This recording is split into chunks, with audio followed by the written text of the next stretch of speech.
గిడ్డంగుల corporation chairman royal Nageswararao గారితో ఈ జూబ్లీహిల్స్ ఉప ఎన్నికలు ఎలా నడుస్తున్నాయి, ఎవరు గెలుస్తున్నారు, ప్రజలు ఎటువైపు ఉన్నారు ఒక్కసారి అడిగి తెలుసుకుందాం. నమస్కారం సార్. సార్, ఇప్పుడు జూబ్లీహిల్స్ ఎన్నికల ప్రచారంలో మీరు పాల్గొన్నారు, పబ్లిక్ చూస్తున్నారు, అంటే ఏమనుకుంటున్నారు సార్ ఓపెన్ ఫ్యాక్ట్గా జనాలు? గత 2 నెలలుగా నేను ఈ జూబ్లీహిల్స్ నియోజకవర్గంలోని వెంగళరావు నగర్ డివిజన్ ప్రాంతంలో ఇన్ఛార్జిగా ఉన్నాను. గొర్రెలు తుమ్మల నాగేశ్వరరావు గారి ఆధ్వర్యంలో ఈ ప్రాంతంలో మేమంతా పనిచేస్తూ ఉన్నాం. మేము వచ్చినప్పటికీ ఇప్పటికీ ఈ ప్రాంత ప్రజలలో చాలా మార్పు కనిపిస్తూ ఉంది. ఒకటి, మొదటగా ఈ ప్రభుత్వం ఉంది, ఈ ప్రభుత్వంతో పనులు అవుతాయి, ఈ ప్రభుత్వం ప్రతినిధిని మనం గెలిపిస్తే కావాల్సిన అభివృద్ధి కానీ సంక్షేమం కానీ ఇంకా ఏ రకమైన పనులైనా అధికారంలో ఉన్న అభ్యర్థిని గెలిపించాలనే మూడుకి ఇక్కడున్న వార్తలు వచ్చిన మాట వాస్తవం. అదేవిధంగా ప్రభుత్వం కూడా గత 4 నెలలుగా స్పందించి రేషన్ కార్డులు కావచ్చు, అదేవిధంగా సిమెంట్ రోడ్లు కావచ్చు, వాటర్ ప్రాబ్లం కావచ్చు, డ్రైనేజ్ ఇష్యూ కావచ్చు, కమ్యూనిటీ హాల్స్ విషయం కావచ్చు, అనేక విషయాల్లో స్పందించి సుమారుగా 150 కోట్ల వరకు పూర్తి చేయడం జరిగింది.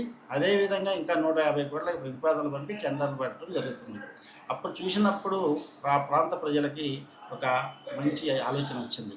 ఇప్పుడైతేనే ఈ అభ్యర్థిని గెలిపిస్తేనే మనం ఈ 3 సంవత్సరాల్లో, రాబోయే 3 సంవత్సరాల్లో తప్పకుండా మనం అభివృద్ధి చెందుతాము. అభివృద్ధి కావాలి అంటే తప్పకుండా అధికార పార్టీకి ఓటేయాలనేది ఫస్ట్ ఆలోచనకు వచ్చిన మాట వాస్తవం.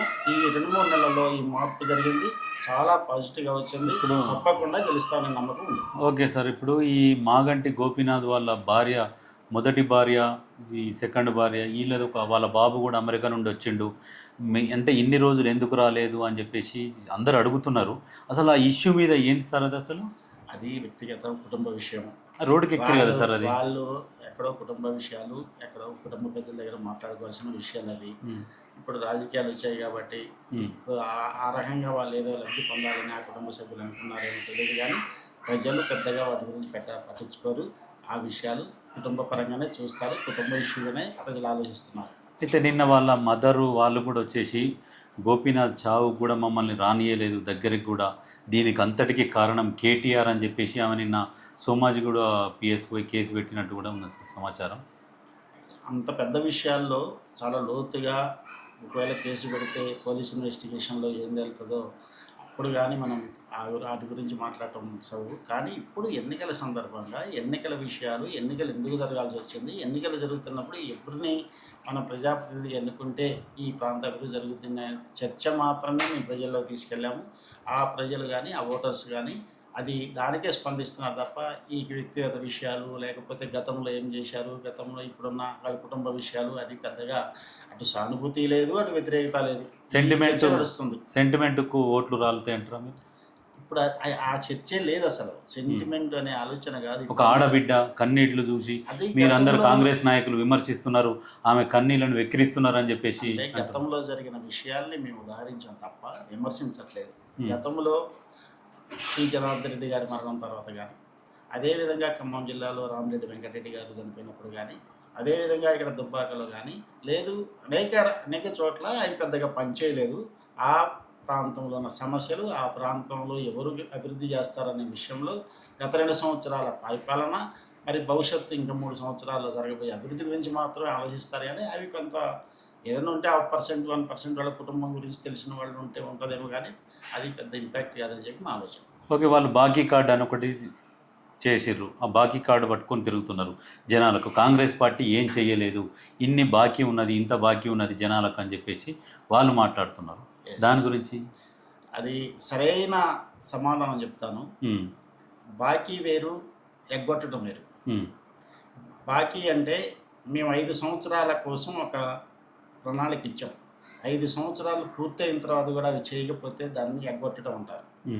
మీరు గత 10 సంవత్సరాల పరిపాలనలో మీరు చెప్పిన హామీలు ఏమీ అమలు చేయలేదు కాబట్టే దళితులకు 3 ఎకరాల భూమి కావచ్చు, డబుల్ బెడ్రూమ్ కావచ్చు, నిరుద్యోగులు కావచ్చు, మరి అనేక విషయాల్లో మీరు ఫెయిల్ అయ్యి మీరు వాటిని అమలు చేయలేదు కాబట్టి మీరంటే ప్రజలు ఆలోచించారు, వీరు 10 సంవత్సరాలైనా చేయలేదు కాబట్టి వీరు ఐపీ పెట్టారు, వీరు బాకీ పడలేదు ఐపీ పెట్టారని చెప్పి మిమ్మల్ని మీరు అనర్హత అంటే బాకీ అంటే లోన్ కూడా అనర్హులుగా ప్రకటించారు. మీకు ఇంకా లేదు, కానీ కాంగ్రెస్ పార్టీకి 5 సంవత్సరాల మేనిఫెస్టోని ఇచ్చాము. 2 సంవత్సరాలు పూర్తి కూడా కాలేదు. అయినప్పటికీ ఇచ్చిన వాటిల్లో అంటే మేము రెగ్యులర్గా బాకీ కడుతున్నట్టు రెగ్యులర్గా అప్పు తీరుస్తున్నాం. మేము బాకీ పడ్డమాట వాస్తవం. ఇంకా 3 సంవత్సరాలు ఉంది మేము తీర్చడానికి. 2 సంవత్సరాలు తీర్చగలిగేంత తీర్చాము.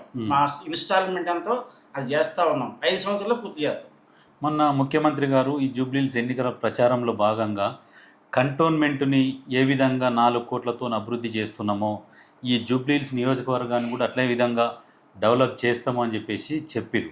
అయితే కేటీఆర్ గారు ఉండి ఏమన్నారు, కంటోన్మెంట్లో ఎక్కడ కానీ మీరు అక్కడ దానికి జీవో చూయించిన పనులు జరుగుతున్నట్టు ఎక్కడన్నా చూయించినా నేను రాజకీయంగా ఇట్లా రాజీనామా చేసి సన్యాసం తీసుకుంటా అన్నాడు. ఆ విషయంలో మేము కూడా ఎక్కడైతే వర్కులు జరుగుతున్నాయో ఆ ప్లేస్కి పోయినాం. వర్కులు జరుగుతున్నాయి, ఆ జీవో కాపీ కూడా మాకు వచ్చింది, అది పెట్టినాం. దాని మీద మరి ఆయన స్పందిస్తలేడు. దాని మీద అంటే మీరేం చెప్పగలుగుతారు? అదే కదా, అబద్ధాలు చెప్పటంలో, మోసపూరిత మాటలు చెప్పటంలో ఈ తిట్ట ఎవరు ఈ రాష్ట్రంలో అంటే కేటీఆర్, హరీష్ రావు.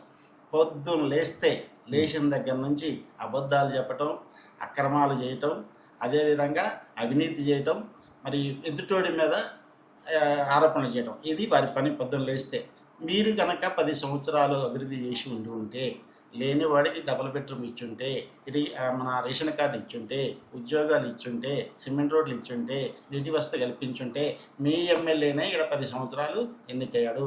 మీరే ప్రభుత్వంలో ఉన్నారు, పట్టణాభివృద్ధి శాఖ మంత్రిగా మీరే ఉన్నారు. అదే అభివృద్ధి ఇక్కడ చేసి ఉంటే ఈరోజు జూబ్లీహిల్స్ శాసనసభలో ఇంకా ప్రజలు వేరే విషయం గురించి అడిగే పరిస్థితి ఉండదు కదా. మరి ఈనాడు ఇన్ని సమస్యలు నేను ఎలా చెప్తున్నావు, 2 సంవత్సరాలు ఎందుకు తీర్చలేదని చెప్తున్నావు? 10 సంవత్సరాలు తీర్చండి, 2 సంవత్సరాలు ఇంకా ఉండదు కదా అసలు సమస్య. మీరు రాగానే వచ్చిన 100 రోజులలోనే మీరు సమస్యలు తీరుస్తామని చెప్పారు కాంగ్రెస్ వాళ్ళు. ఎస్, మేము 100 రోజుల్లో గ్యారంటీగా చేస్తామని చెప్పి గ్యారంటీ కార్డు ఇచ్చినమాట వాస్తవం. కానీ వచ్చిన తర్వాత తెలిసింది ఈ రాష్ట్ర ఆర్థిక పరిస్థితి. 8 లక్షల కోట్ల రూపాయలు అప్పు చేసి నెలకి 10,000 15,000 కోట్లు 10,000 కోట్ల రూపాయలు మరి ఈనాడు అసలు వడ్డీ కట్టాల్సిన పరిస్థితి వచ్చినప్పటికీ మరి ఆర్థిక వ్యవస్థని చిన్నాభిన్నం చేసిపోతే, ఆ వ్యవస్థే కాదు మీరు అన్ని వ్యవస్థల్ని చిన్నాభిన్నం చేశారు, నాశనం చేశారు. రెవెన్యూ వ్యవస్థ నాశనం చేశారు ధరణి తీసుకొచ్చి.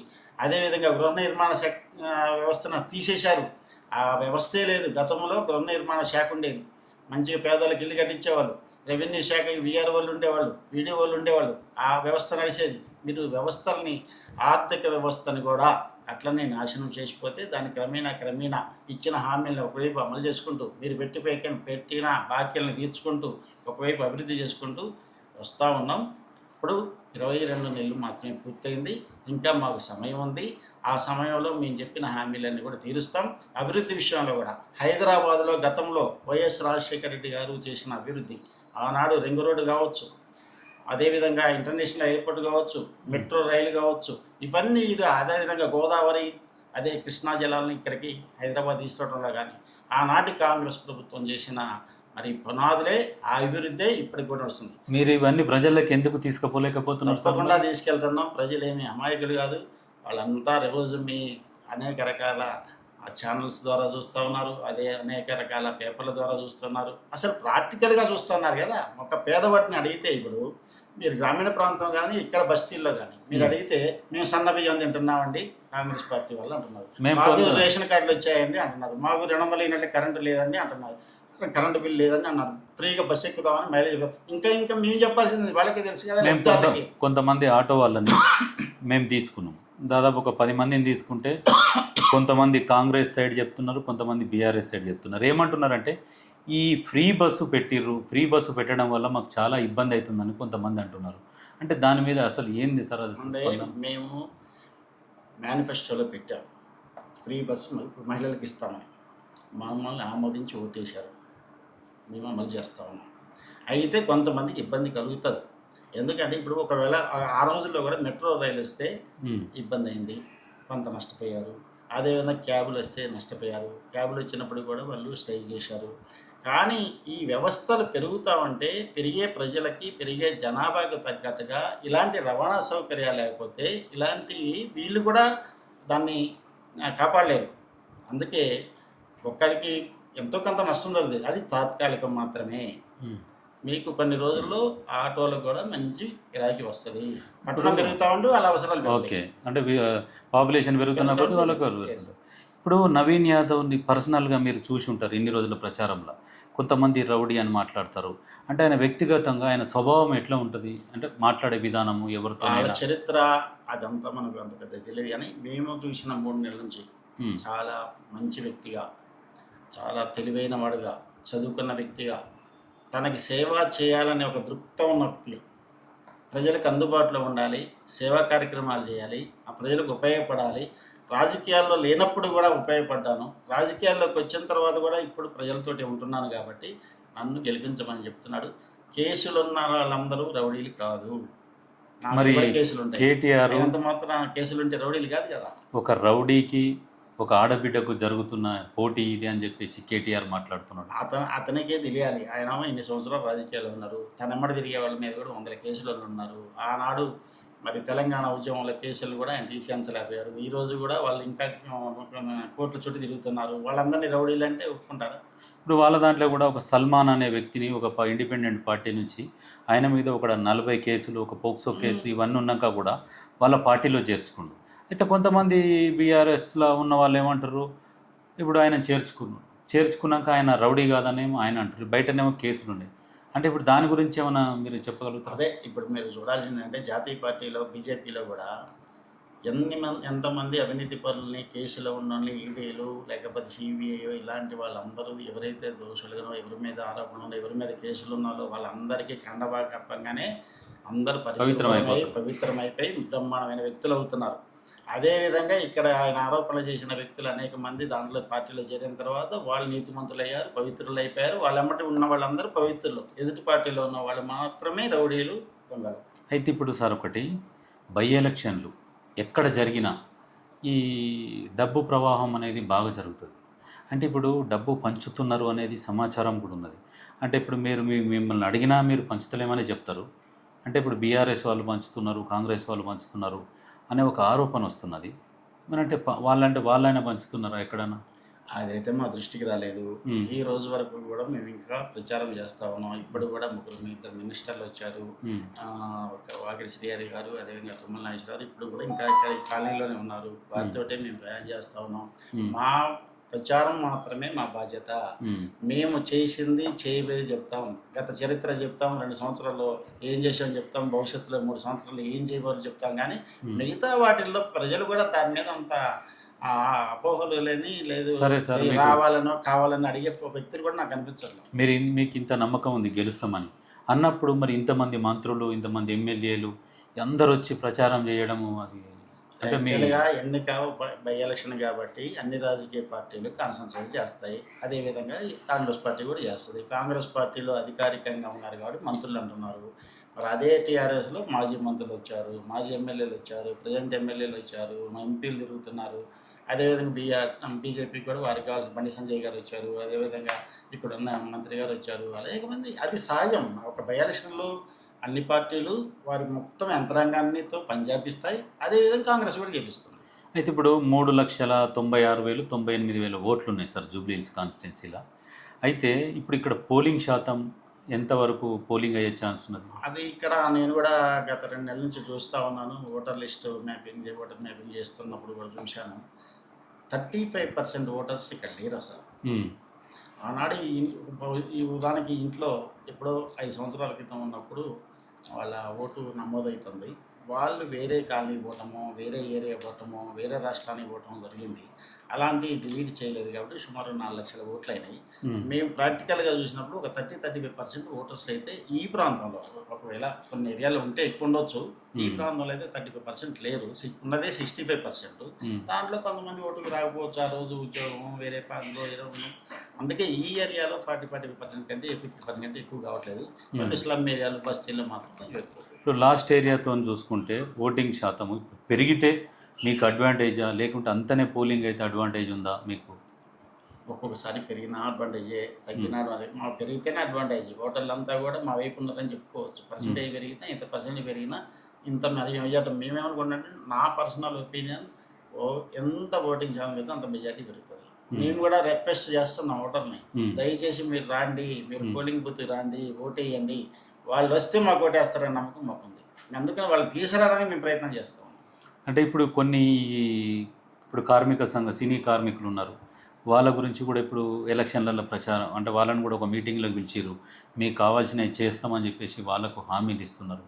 అంటే ఇప్పుడు సినీ కార్మికులు గతంలో ఎటువైపు ఉన్నారు, ఇప్పుడు ఎటువైపు ఉన్నారు అని అనుకుంటున్నారు. జనరల్గా సినీ కార్మికులకి నిత్యం సమస్యలు ఉంటాయి. వాళ్ళు ఎక్కడెక్కడి నుంచో వస్తారు. పాపం వాళ్ళకి ఉండటానికి ఇల్లు ఉండదు, రేషన్ కార్డులు ఉండవు, వాళ్ళు చిన్న చిన్న ఉద్యోగాలు, చిన్న ఆదాయంతో ఉంటారు. కాబట్టి వారికి కావాల్సిన సౌకర్యాలు గత ప్రభుత్వం చేయలేదని వాళ్ళు ఈ మధ్య సమ్మెలు చేయడము లేకపోతే ఇవన్నీ చేస్తున్న సందర్భంలో గవర్నమెంట్గా ప్రభుత్వం మాకు హామీ ఇచ్చింది, మేము తప్పకుండా ఇప్పిస్తామని. దాంట్లో కొన్ని నెరవేర్చారు. దానికి వారు అభినందన సభ పెట్టారు సీఎం గారికి.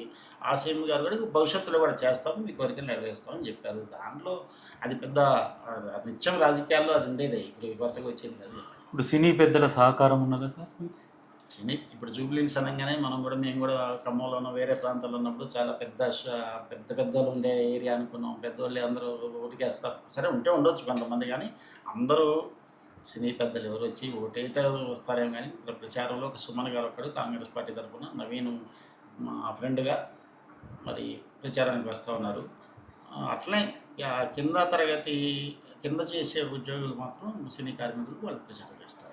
ఇప్పుడు ఫైనల్గా మీరు జూబ్లీహిల్స్ ప్రజలని వాళ్ళని అంటే వాళ్ళకు ఒకటి సందేశం ఇవ్వాలనుకుంటే వాళ్ళకు మంచి జరగాలని అంటే ఏం చెప్పదలుచుకున్నారు సార్? వాళ్ళకు మంచి జరగాలంటే వాళ్ళు ఏం చేయాలి? మేము గత నెల రోజులు 2 నెలలుగా ఈ ప్రాంతంలో ఎక్కడ ఏ ఒక్క ఓటర్ కలిసినా ఒకే విషయం చెప్తున్నాం. మీరు విఘ్నతతో మీ ప్రాంతం అభివృద్ధి కోసం తప్పకుండా కాంగ్రెస్ పార్టీకి ఓటేయండి అని చెప్తున్నాం. దానివల్ల రాబోయే 3 సంవత్సరాల్లో మరింత అభివృద్ధి చేయడానికి మనకు ఒక జవాబుదారీతనం ఉంటుంది. మనకు జవాబు చెప్పవలసిన వ్యక్తి ఉంటాడు. ఈరోజు ఎవరైతే మినిస్టర్ గారు చెప్తున్నారో రేపు నవీన్తో పనిచేయించే బాధ్యతను చెప్తున్నారో మీరు కూడా నవీన్ అడగడానికి అవకాశం ఉంటుంది. అదే ప్రతిపక్షం గెలిస్తే మీరు ఈ 3 సంవత్సరాలు నష్టపోతారు. గత 2 సంవత్సరాలుగా నష్టపోయారు, ఇప్పుడు 3 సంవత్సరాలు నష్టపోతారు. అది మొదటి విషయం. రెండో విషయం, వాళ్ళకు కూడా తెలుసు మాకు స్థానికుడు, చదువుకున్న వ్యక్తి, సేవాతత్వం ఉన్నవాడు, ఖచ్చితంగా తనకే వేస్తామని బడుగు బలహీన వర్గాల ప్రజలు చెప్తూ ఉన్నారు. అదేవిధంగా గత 2 సంవత్సరాలుగా ముఖ్యంగా 6 నెలలుగా ఈ ప్రభుత్వం చేసిన అనేక సంక్షేమ కార్యక్రమాలు కూడా వాళ్ళు జ్ఞాపకం తెచ్చుకుంటా ఉన్నారు. ముఖ్యంగా సన్నబియ్యం, పేదలు మొత్తం కూడా మేము సన్నబియ్యం తింటా ఉన్నాం. 200 యూనిట్ల వరకు మా కరెంటు బిల్లు లేదు, గ్యాస్ సబ్సిడీలు వస్తూ ఉన్నాయి. మాకు రాబోయే రోజుల్లో ఇంధనం ఇస్తామని హామీ ఇస్తారు కూడా. ఎందుకంటే మిగతా గ్రామీణ ప్రాంతంలో అన్నీ కూడా ప్రతి నియోజకవర్గానికి 3,500 ఇళ్ళు ఆల్రెడీ కన్స్ట్రక్షన్ స్టార్ట్ అయింది. ఇక్కడ కూడా మరి పట్టణ ప్రాంతం కాబట్టి ఇక్కడ కొన్ని జీవోలు కొన్ని సమస్యలు ఉంటే మొన్న అది కూడా క్లియర్ అయినాయి. పట్టణ ప్రాంతంలో కూడా ఇస్తారు కాబట్టి ప్రజలకు కూడా నమ్మకం ఉంది. మరి ఇప్పుడు ఈ టైంలో అజరుద్దీన్ గారికి మంత్రి పదవి ఇవ్వడానికి కారణం ఏంటి సార్?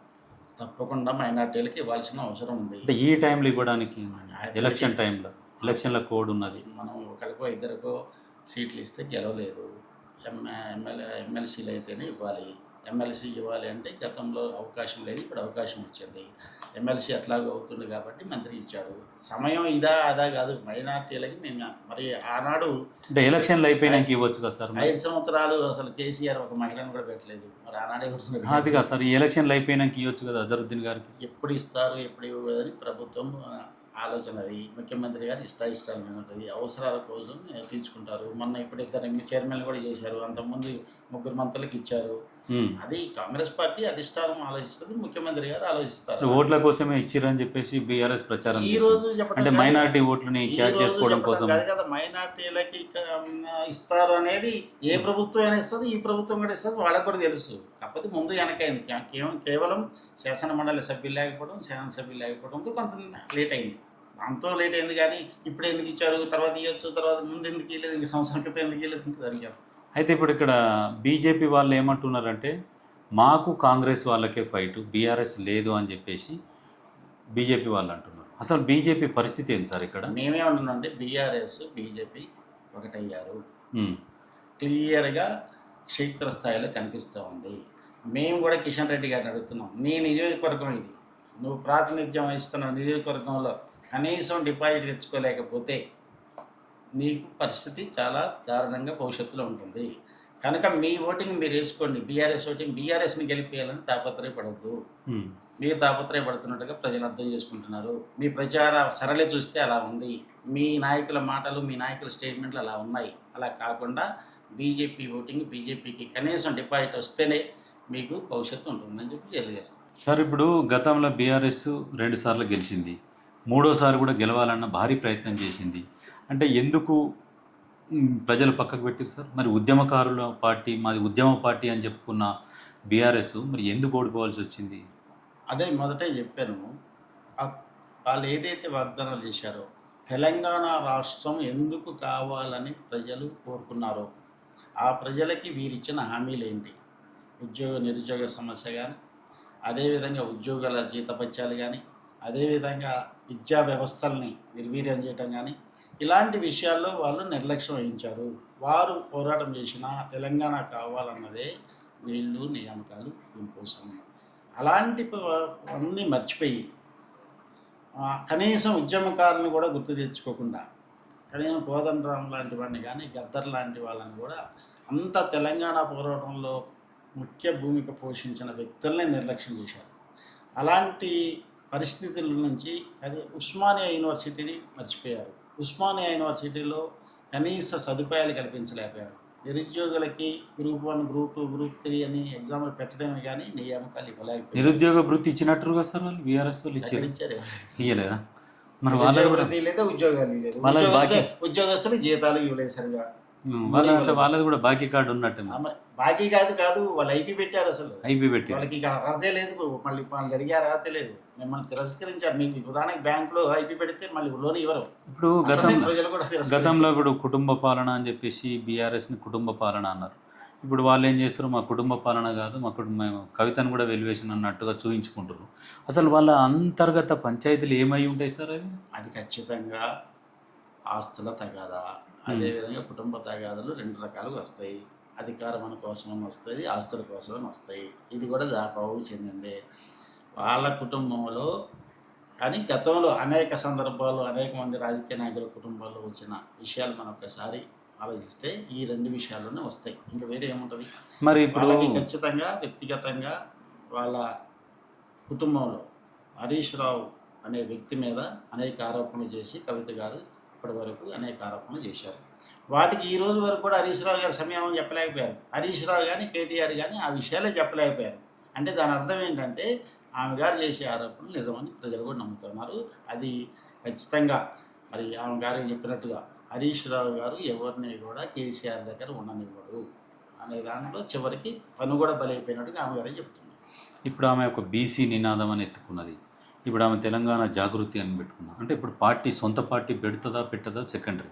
బీసీ నినాదం ఎత్తుకున్నప్పుడు ఆమె ఇప్పుడు ఎవరికి మద్దతు ఇస్తున్నది? కాంగ్రెస్ పార్టీకి మద్దతు ఇస్తున్నదా, లేకుంటే బీజేపీకి మద్దతు ఇస్తున్నదా? ఎవరికి మద్దతు ఇస్తున్నది? మరి ఆమెని జనాలు ఎందుకు నమ్మాలి? ఇటువంటి టైంలోనే కదా సార్ ఇప్పుడు కంపల్సరీ. ఇప్పుడు ఆమె బీసీ నినాదం ఎత్తుకున్నప్పుడు ఒక బీసీ బిడ్డ పోటీ చేస్తున్నాడు, ఇంకా వేరే బీసీ ఉన్నాడు, సరే ఆ బీసీకి సపోర్ట్ చేసినా పర్వాలేదు, కానీ ఈమె ఇక్కడ బీసీకి సపోర్ట్ చేయాలి కదా. అంటే ఆమె ఏమైనా సపోర్ట్ చేస్తున్నదా మీకు? అంటే ఇంటర్నల్గా ఏమైనా సపోర్ట్ చేస్తుందా? ఆమె గారే స్టేట్మెంట్ నేను చూశాను. ఎన్నికల ముందు చెప్తాను, అది 2 రోజులే ఉంది, తప్పకుండా చెప్పాలి. తన పార్టీ పోటీ చేయట్లేదు కాబట్టి, తన సంస్థ పోటీ చేయట్లేదు కాబట్టి మేము ఎవరికి మద్దతు ఇవ్వాలనేది 2-3 డేస్ ముందనే చెప్పాలి. ఇంకా 2 రోజులే ఉంది కాబట్టి తప్పక చెప్తుందని నేను అనుకున్నాను. ఆమె గారు నిజంగా బీసీల మీద ప్రేమ ఉంటే, బీసీల కోసమే పనిచేస్తూ ఉండంటే, ఇక్కడ పోటీ చేసే వ్యక్తుల్లో ప్రముఖ పార్టీ నుంచి, ఒక జాతీయ రాజకీయ పార్టీ నుంచి గెలిచే అభ్యర్థిగా నవీన్ యాదవ్ ఉన్నాడు కాబట్టి ఆమెకు మద్దతు ప్రకటించాలి. బీసీ బిడ్డగా ప్రకటించాలి. ఇంతవరకు చేయలేదంటే వారికి బీసీల పట్ల ఆమెకున్న ప్రేమ ఏదో తెలిసిపోతుంది. ఓన్లీ రాజకీయాల్లో అక్కడ మాట ఇక్కడ మాట చెప్పేసి వాళ్ళకి అవసరం ఉన్నప్పుడు ఒక రాయంగా మాట్లాడి, అవసరం లేనప్పుడు మరి వారు ఎంతమంది బీసీలను పైకి తీసుకొచ్చారు కదా 10 సంవత్సరాల నుంచి. అయితే ఇప్పుడు ఇంకో క్వశ్చన్ సార్, కాళేశ్వరంలో భారీ అవినీతి జరిగిందని అన్ని ఎంక్వైరీలు జరుగుతున్నాయి, అన్నీ జరుగుతున్నాయి. మరి వీళ్ళని ఎప్పుడు అరెస్ట్ చేస్తారు? దాని మీద అసలు మరి ఒక క్లారిటీ కావాలి సార్ ప్రజలకు. అది కాళేశ్వరం ప్రాజెక్ట్ అనేది చాలా పెద్ద ప్రాజెక్టు. ఆ ప్రాజెక్టుకి కావలసిన అన్ని రకాల అనుమతులు కేంద్రం నుంచి రావాలి. అంటే కేంద్ర అనుమతులతో ముడిపడి ఉన్న ప్రాజెక్టు కాబట్టి ఎంక్వైరీలో అనుమతులు కూడా సరిగా లేవని, వారు చెప్పిన విధంగా నిర్మాణం చేయలేదని, మరి అక్కడున్న సెంట్రల్ ఏదైతే వాటర్ ఇది ఉందో సిటీసీ వాళ్ళు కూడా చెప్పారు కదా. వాళ్ళు కూడా ఇచ్చారు రిపోర్టు. కాబట్టి అది సెంట్రల్ గవర్నమెంట్ తోటే అన్ని విషయాలు బయటకు వస్తాయనే విషయంతో సిబిఐకి ఒక చూడండి ఉంది. ఆ సిబిఐ ఇప్పుడు టేకప్ చేయట్లేదు.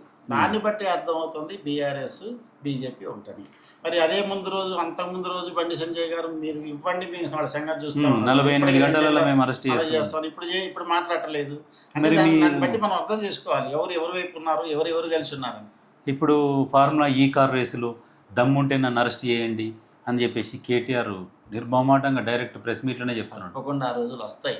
మరి అంటే అంత బహిరంగంగా అంటున్నప్పుడు మరి కేంద్ర ప్రభుత్వము అసలు ఎందుకు అంటే ఎలా ఇప్పుడు అది కూడా ఈ కార్ రేసులో కూడా సెంట్రల్ గవర్నమెంట్ సంబంధించిన సంస్థతో ముడిపడి ఉంది.